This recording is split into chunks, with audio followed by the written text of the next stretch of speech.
What's going on, everybody? Welcome back to another late night in the BrewLab with me, Lone Fox, your brewmaster in chief. And tonight in the BrewLab, I'm coming at you with a weird and wonderful Azorius Sagas deck.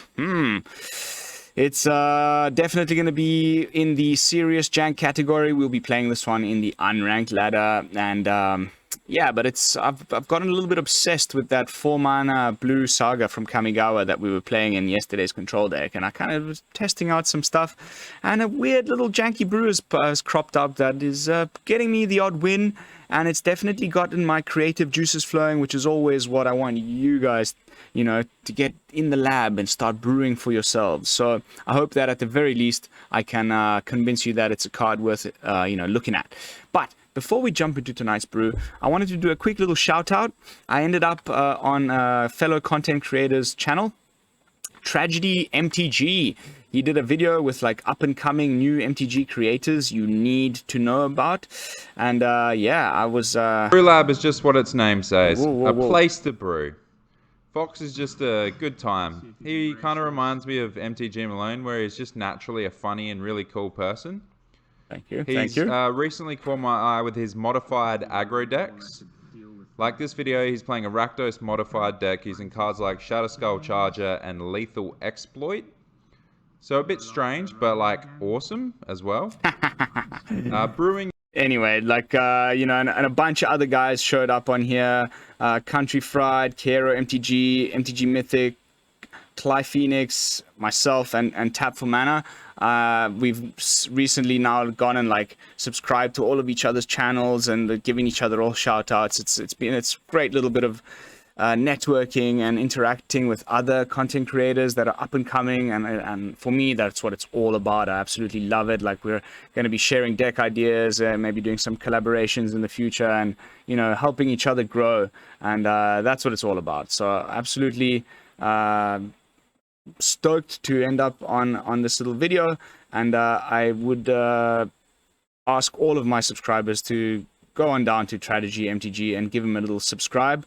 He's one of those guys that for whatever reason, he's got like some of his videos like have upwards of 2,000 views, which is way more than I get, but he's only got 180 subscribers, which just blows my mind. So please go on down, give the guy a sub, especially if you like that sweet Aussie accent, which I absolutely like.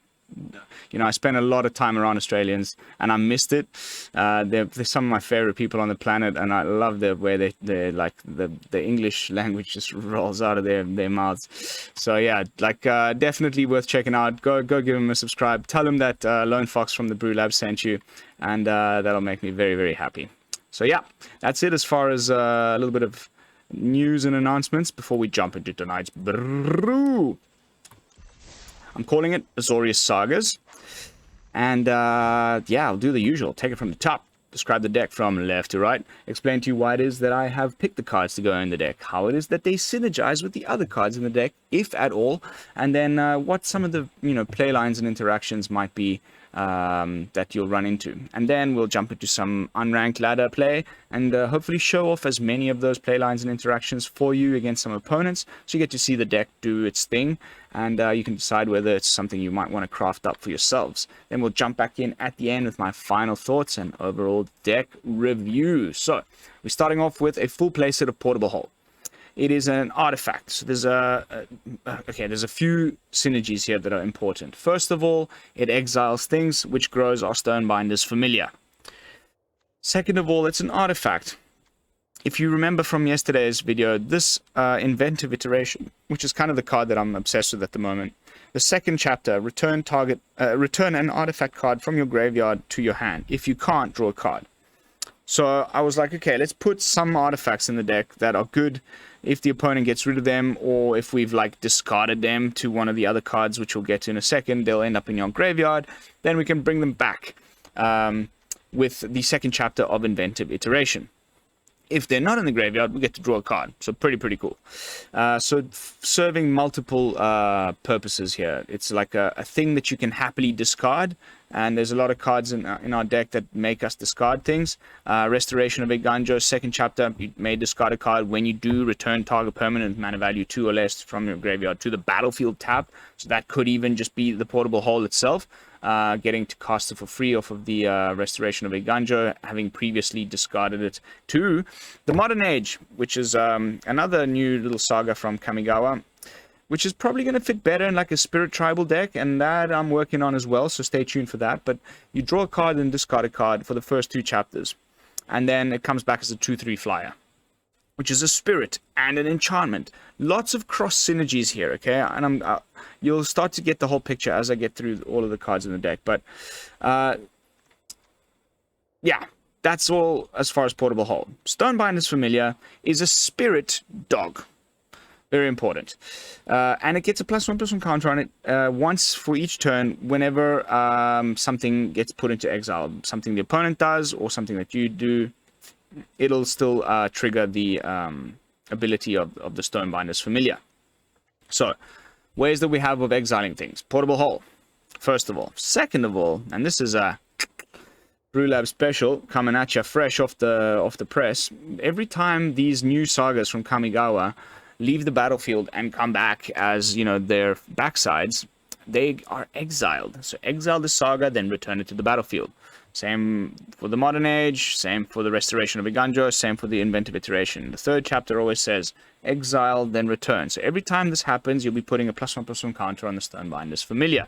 Second of all, the fact that it's a spirit. The Katilda gets +1/+1 for each spirit and or enchantment you control.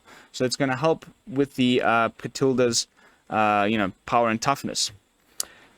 That's also good with the spirit, which is not only a spirit, but also an enchantment. So lots of little cool cross synergies here. Then, we've got a full playset of March of Swirling Mist. I initially had Fading Hope in here, but I was using it more for bouncing the opponent's creatures, which is okay, of course, stall the opponent down. But we do have another way of bouncing, which is the first chapter of Inventive Iteration.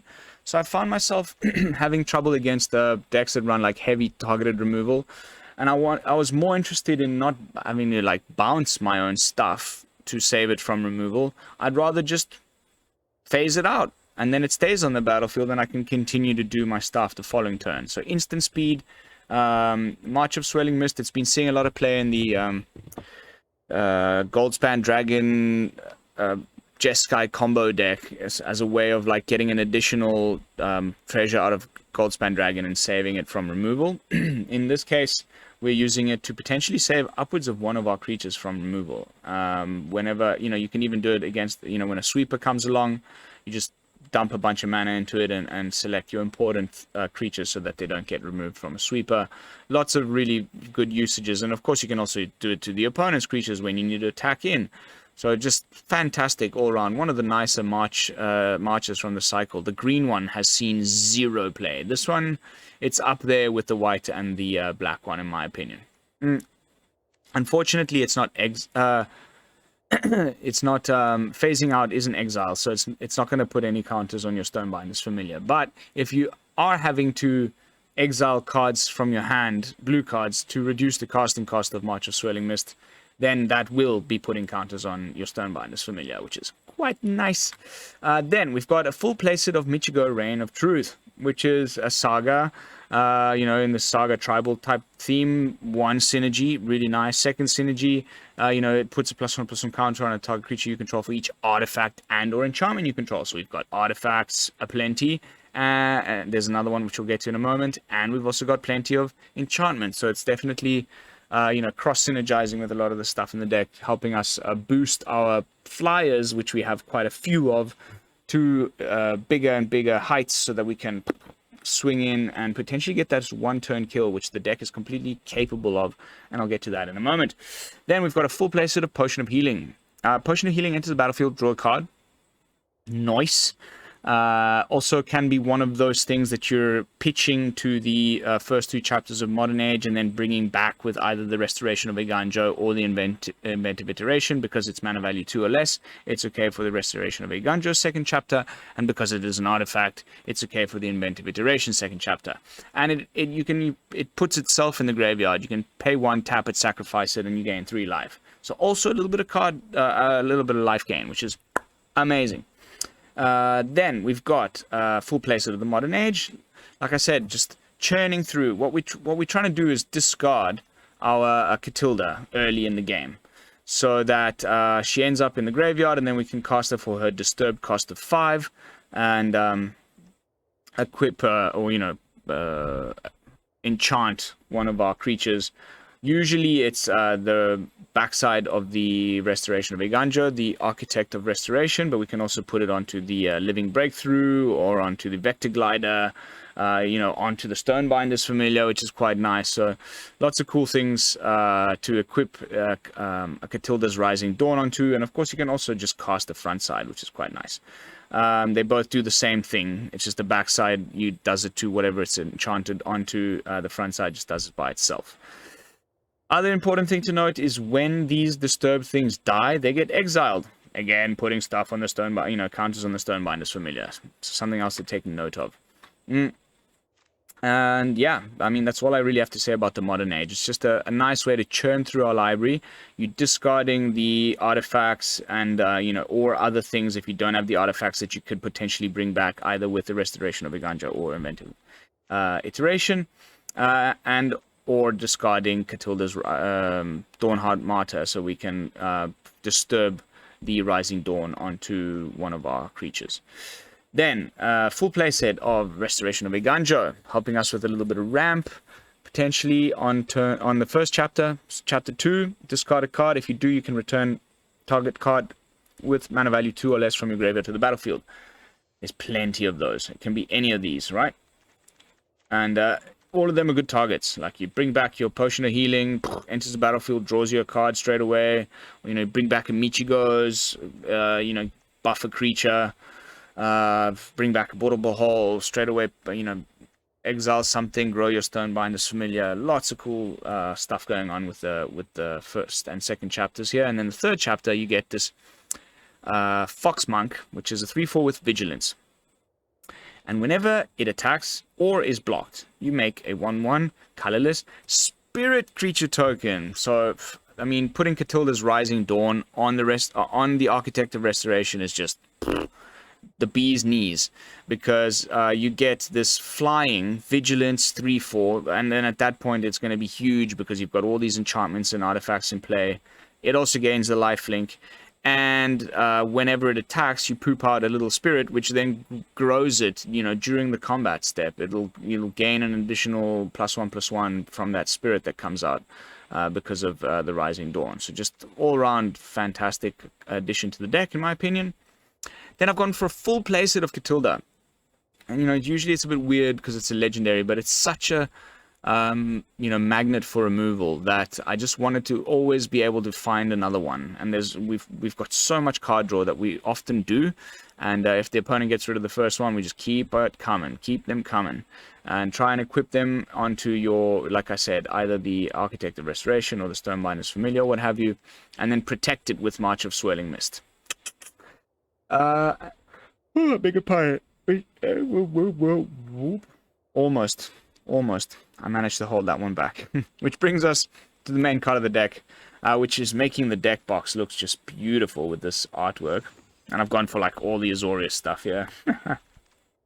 Inventive Iteration. Sweet card, man. Like, if you can, I'm thinking the next good home will be like either like Dimir, but like different from yesterday, like a more hand-hate focused one, where, with a couple of Duresses or Dread Fugues or whatever, you get to look at the opponent's hand, and then we'll play like a bunch of different mana cost things that are like the typical stuff that we're going to be running into in the meta, and then casting them on top of the Living Breakthrough, which will prevent your opponent from doing that the next turn. I have a feeling this will work really well with like Jingataxius and the Archon of Emeria, and make like an an additional layer to the soft lock that you can obtain with those 2 cards. It'll be pretty freaking nice to see the opponent squirm and just be completely unable to cast even the one spell that they are allowed to cast because of the Archon of Emeria. It's gonna be good. So stay tuned for that. But yeah, that's the deck. We're wrapping up with the mana base. We've got 1 cave, 1 hall, 2 Eiganjos, 2 Otawaras, 2 Field of Ruins, and the rest are just basics and duels as usual. That's the deck. Let's jump into some games. Definitely some unranked action, because it's still, I'm just trying to figure this one out, like the play lines and things, but there's lots of cool synergies, like with the spirits, artifacts, enchantments. I like it. Exile stuff. It's there's a lot of cross synergies, and I don't think it'll ever be tier 1 of any kind, but definitely fun, and hopefully should get your creative juices aflow. Borgo. What's going on, Borgo?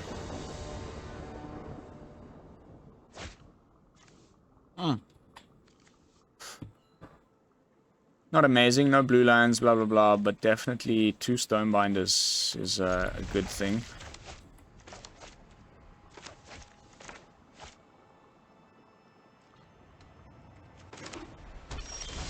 There's a blue land.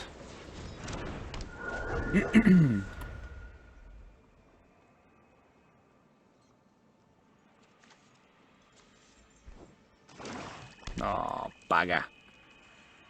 Vanishing Verse is the bane of my existence. So.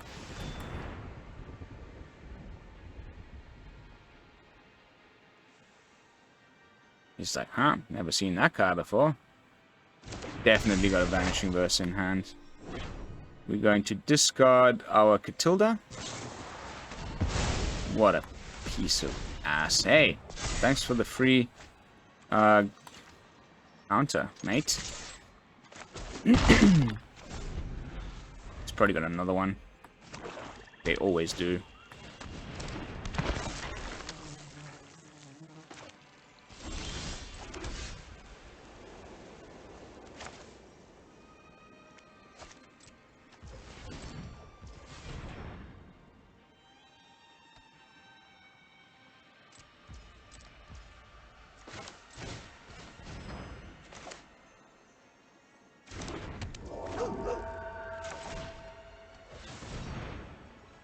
I'm trying to get him to use the Deadly Dispute now.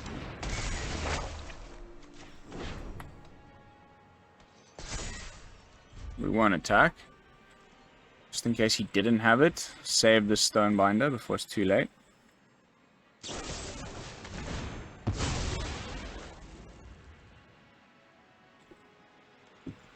When have they ever not got it? Never, I tell you. It's never. The answer is never. Now he just found another verse.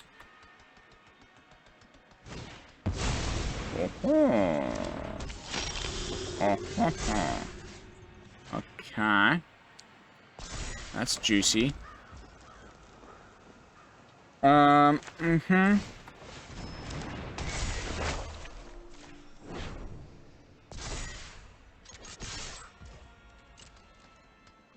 The one-turn kill I was talking about in the introduction comes with the Katilda, of course. This can only do creatures, unfortunately.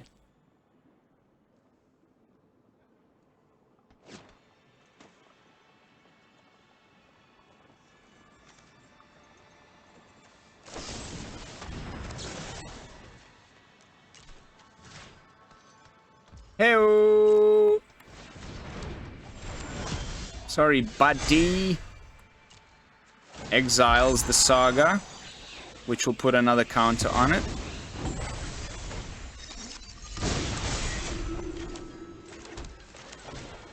Gives it flying. It's a spirit. Oh, that's beautiful. A douche.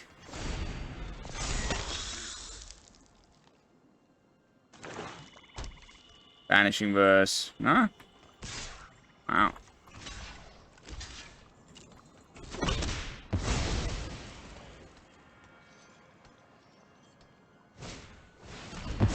Ah, what a rat ass. I've been running against so much of this Orzhov crap, guys. It's driving me up the wall.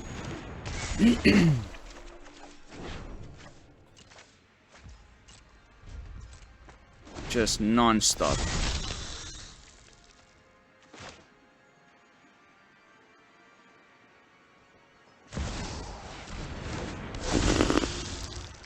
Yay!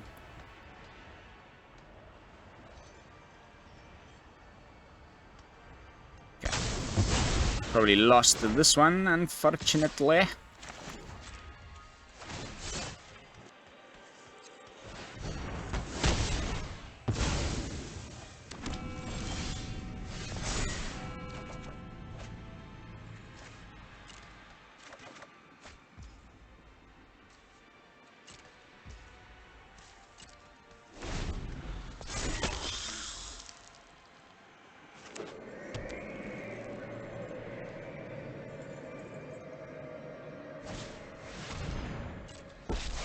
Full-on vampire, tribal bollocks. Oh well. We tried. Like I said,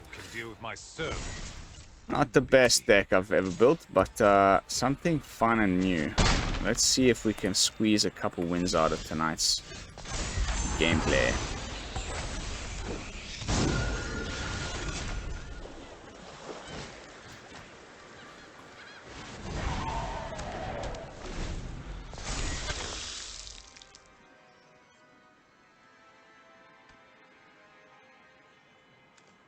I got protection from vampires, which is pretty nice if you think about it.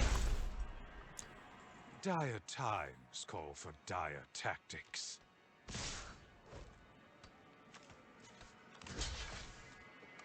He's just gonna sweep the board. So annoying.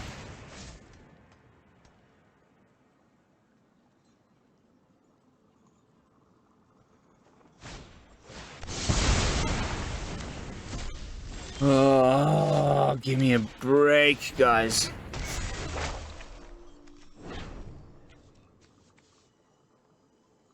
Yeah, sure, whatever. No, save that.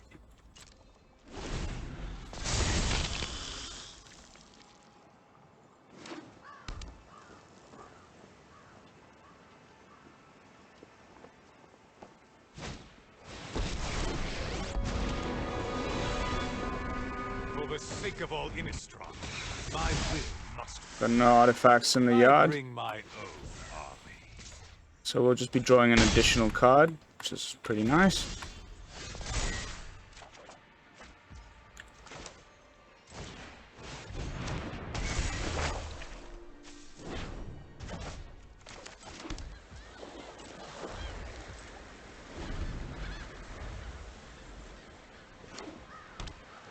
It's probably just another Doom Scarf.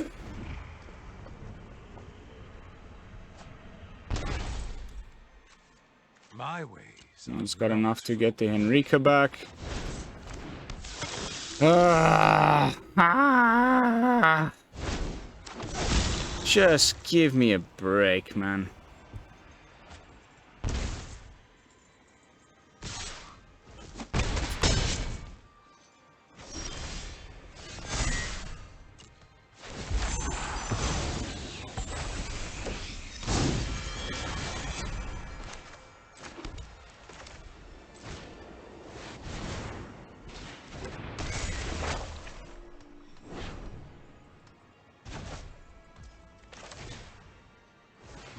So now he can't cast 4 mana spells and 2 mana spells until my next turn. So he can't recast the Henrika, which is quite nice. Please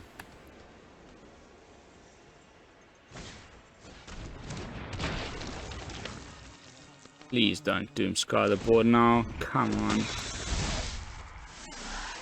You can deal with my servant. I'm busy.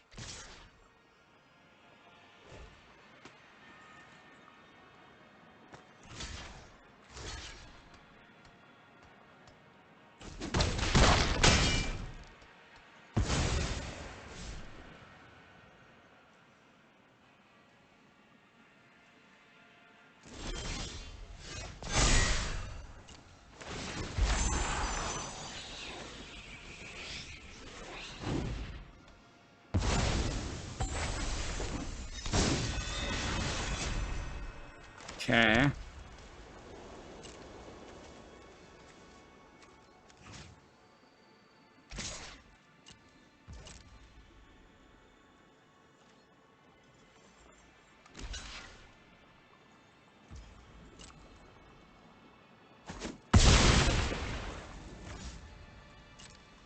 Could be better.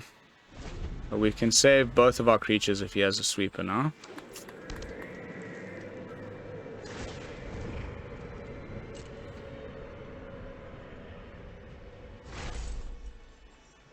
Nothing on Innistrad is free. Sure. Ah, that's GG.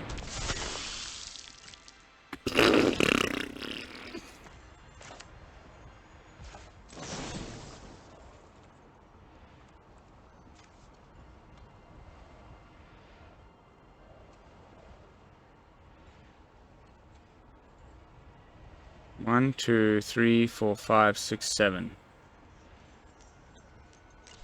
Can I do it?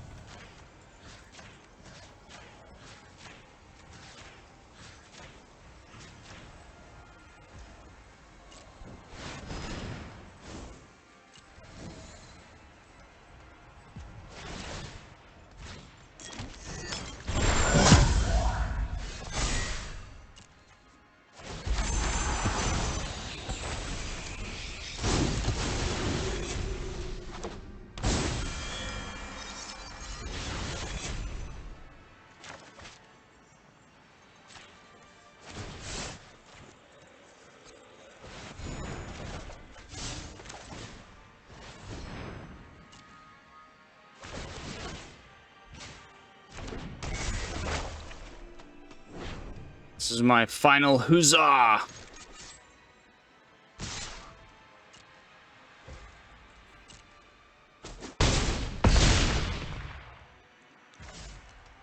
Close. Close, but no cigar. Hey, that was a fun match. And it was perfect that it was vampires and we had the Katilda having protection from vampires, but these Orzhov piles have got so much value generation, it's like really quite disgusting. I still think this way of playing it with like just vampire tribal is actually really potent. You can all go back and look at a video I put up called Domination. It was like a play on words of domination and domnathi. And it was just really strong, man. And there's the welcoming vampire drawing you cards, and there's that Markov purifier that draws you cards in the 3-drop slot. And I had all these great, you know, Edgar and Enrica Domnathi and Soaring all in the 4-drop. That deck was slapping, like slapping.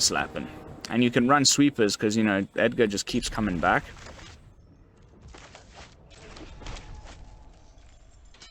Misalaki. Yeah, let's probably get a win in. Looks like black though. Ugh. Oh my god, again. Again with the black. Let's draw a card. Watch it be Orzhov again. For sure it's Orzhov again. Okay, not yet. Ooh, the Vengeful Strangler. How do you do? Let's leave this potion.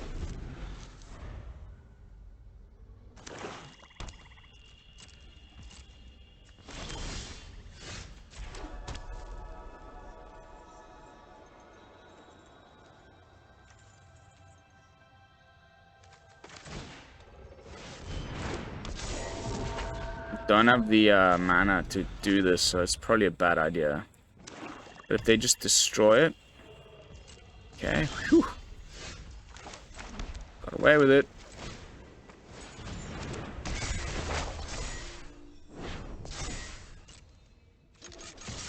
Now we hold up the Swirling Mist.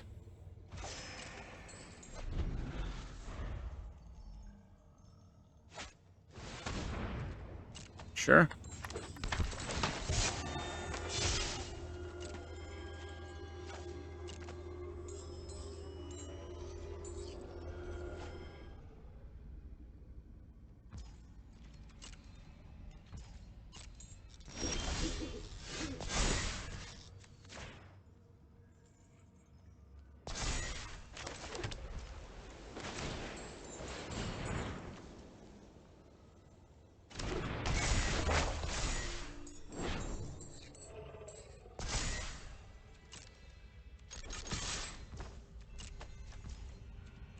That's a nice little skadoosh.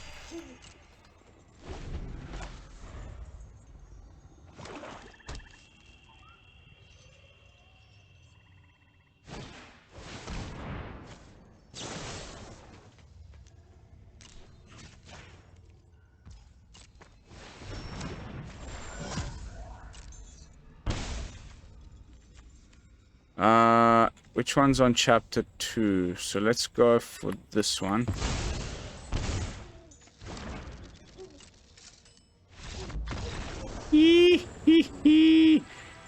Got him.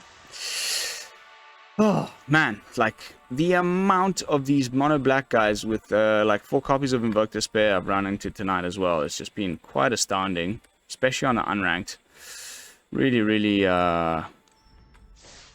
good card that everybody's testing out. It's freaking so strong. I can't wait till we get the Grixis Tri-lands and we can bust out our Galvanic Despair deck again, but like with all the new cards, there's going to be some real good additions to that deck. Woohoo! Version 3 coming up as soon as the new set drops. We're going to be doing like a, you know, day 1 cabaret stream or something, because I'm just all about the cabareties. But then, of course, we're going to be doing everything. We're going to try all the families. We're going to try all the color combinations. We're going to be brewing to our heart's content for a good month and a bit before things start to get stale. There's so much going on. When it's 3 color decks like that, and there's so many cool new mechanics and stuff, I'm dying to get in the lab with those cards, guys. I'm telling you. The froth is real. So nice, we can sack the potion and then bring it back with the restoration.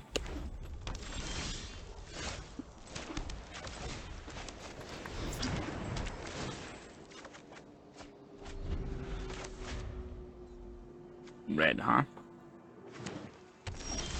Gruul! The Gruul!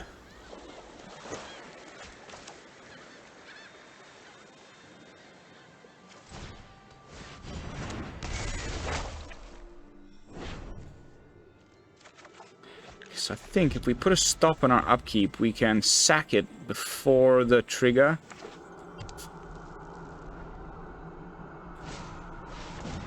Okay, modified.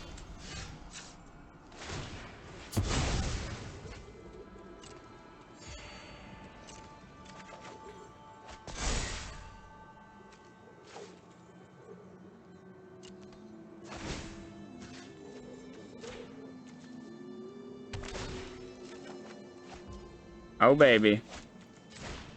I like...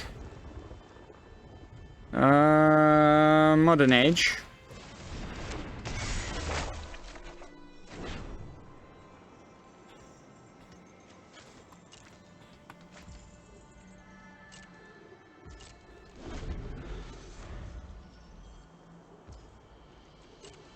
Nothing?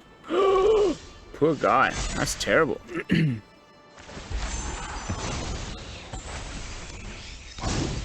Come on, let's draw a Katilda now.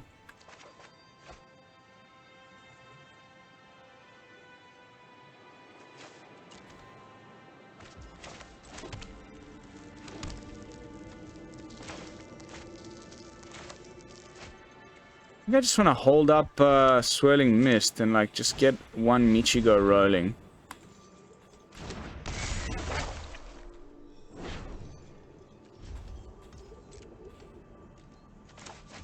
And then if he plays any creature, we can bounce it with the iteration. Oh, the poor guy. Brickfest.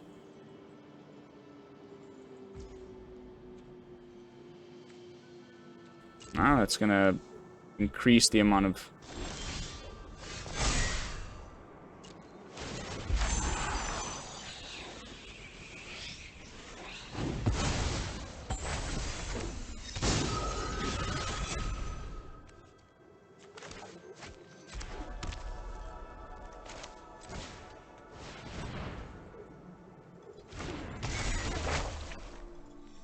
Oh, baby, baby, yeah. 12-3, casual, just like coming through, baby. Whoop, whoop.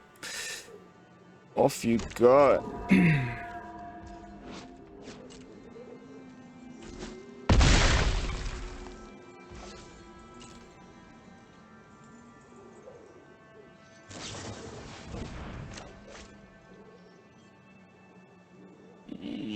Nah, whatever.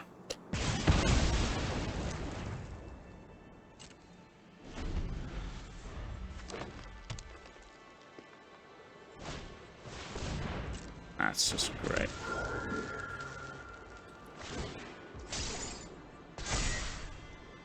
He'll just concede straight away if I use this on him.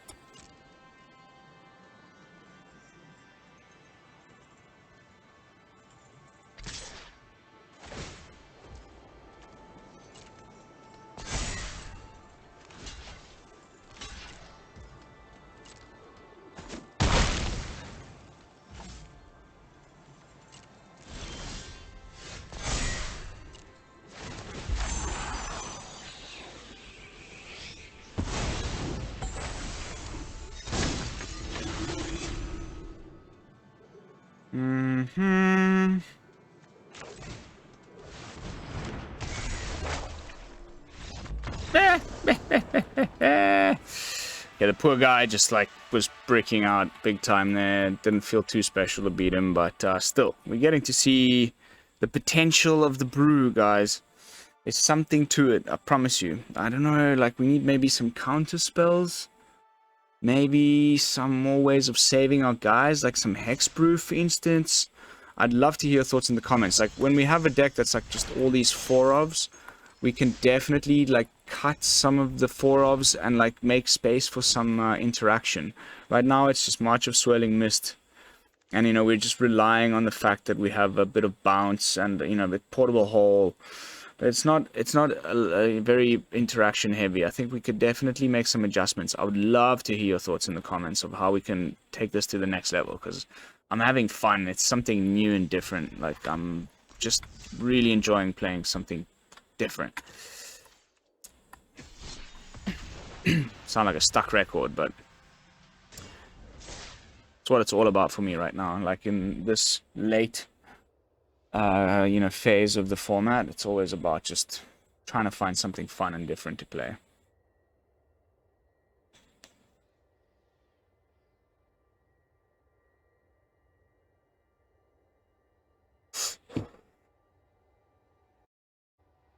I think this will probably be the last match of the night. How are we doing for time? Yeah, 40 minutes in. Probably the last match of the night. Let's try and end on a victory. Haven't quite gotten to make a big old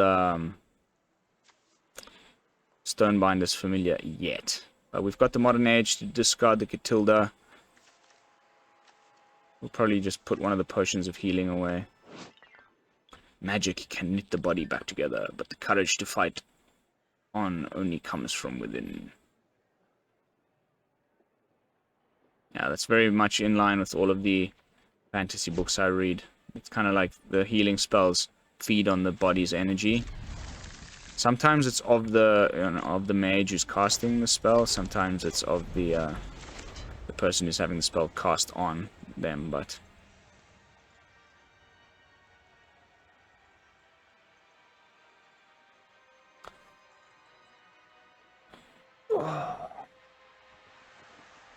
I would give my entire kingdom for a freaking good Thai massage, like pressure massage.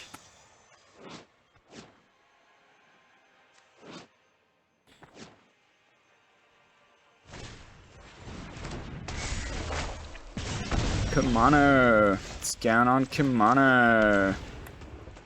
Like how we just discarded a potion and we top deck another one. It's about as common a thing as can possibly happen in Arena. A little battery. No second land though, which is cool. Okay, we did have a second land. Draw. Then discard.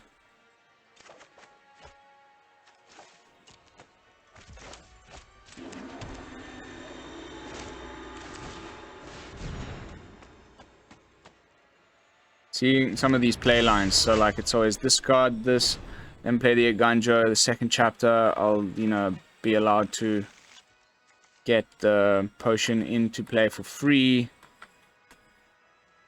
Gives me an extra card. And we can bounce something, maybe. Start gearing up to put our Katilda onto the Architect, if at all possible. Red removal won't be able to deal with that, I don't think.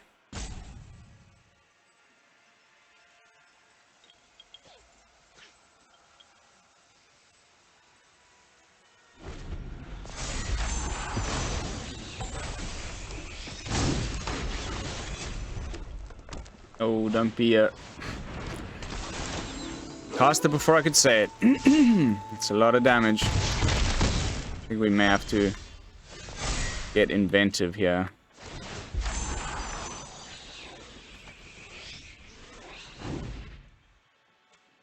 Another potion. That's all 4 of them.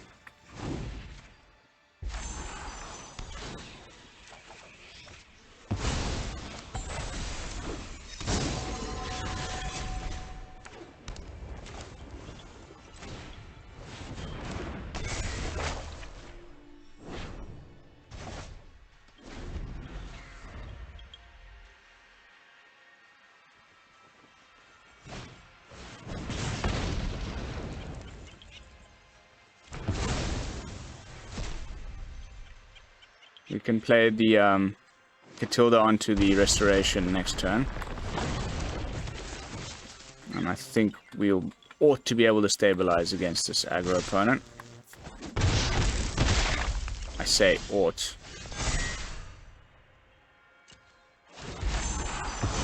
Returning the potion to our hand because of the second chapter here.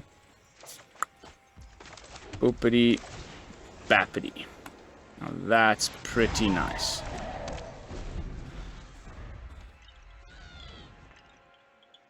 There's nothing you can do for 7. Unless you've got a steal spell like the gain control of blah blah blah, which a lot of these guys have been running lately.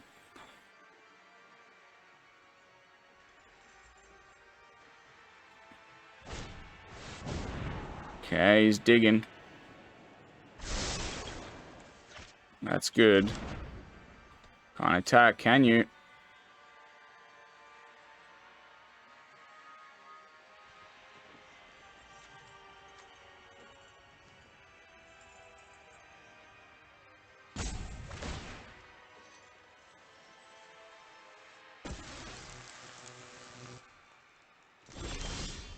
Yes. Oh yes, we got you, buddy. Watch this.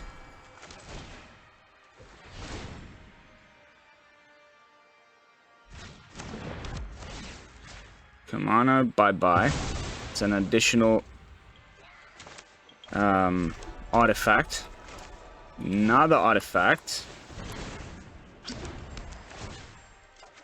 Draw a card, and then Michiko's Reign of Truth onto the Architect. Oh, that is so tasty, baby, yeah. And we get an additional Spirit, which makes it into 15/15. Sorry.